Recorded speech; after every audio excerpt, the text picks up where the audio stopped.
आज नागपंचमी भावाचा उपवास। आज सकाळी नागोबा पूजन केलं जातं। नागोबांना दूध आणि लहानसा नैवेद्य दाखवला जातो। हे सगळं माझ्या सासरीच केलं जातं। माझे सगळे सण हे सासरीच साजरे होतात, पण काही कारणास्तव मी जाऊ शकले नाही, म्हणून सासूबाईंना म्हटलं तुम्हीच तिकडच्या व्हिडिओज मला शेअर करा, मी इथे ॲड करेन।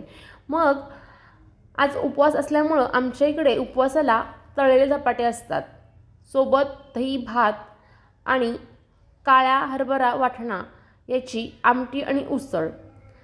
हरभरा वाटणा, फुटाणा आणि शेंगदाणे हे सुद्धा भाजून आणि लाह्या बनवून याचा नैवेद्य आज नागोबाला असतो आणि उपवासाला सुद्धा आम्हाला हेच खायचं असतं। तुमच्याकडे कशा पद्धतीने उपवास केला जातो? शक्यतो सगळेजण खिचडी आणि फळे खाऊनच हा उपवास करतात, पण आमच्याकडे हे खाल्लं जातं। तसंच आज पिवळा धागासुद्धा गळ्यात किंवा हातात बांधायचा असतो। हा धागा का बरं बांधायचा असतो? पण मला हा धागा बांधायला खूप आवडतं, म्हणून मी माझ्या विवांच्या आणि अण्वीच्या गळ्यामध्ये हा धागा बांधून घेतला।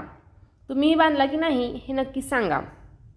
आता उद्या पहिला श्रावण सोमवार आणि नागपंचमी, महादेवाला घालायला बेल लागणार, तो उद्या तोडून चालणार नाही, म्हणून म्हटलं खाली बेलाचं झाड आहे तिथूनच आता आपण आज बेल घेऊन येऊया। म्हणून पहिल्यांदा खाली गणपतीचं दर्शन घेतलं आणि बेल आणि फुले आणायला गेले। संध्याकाळच्या आत तोडून घेऊन येऊ म्हणून लवकरच गेले होते। उद्या जेवढा बेल आणि फुलं लागणार आहेत तेवढीच घेऊन आले।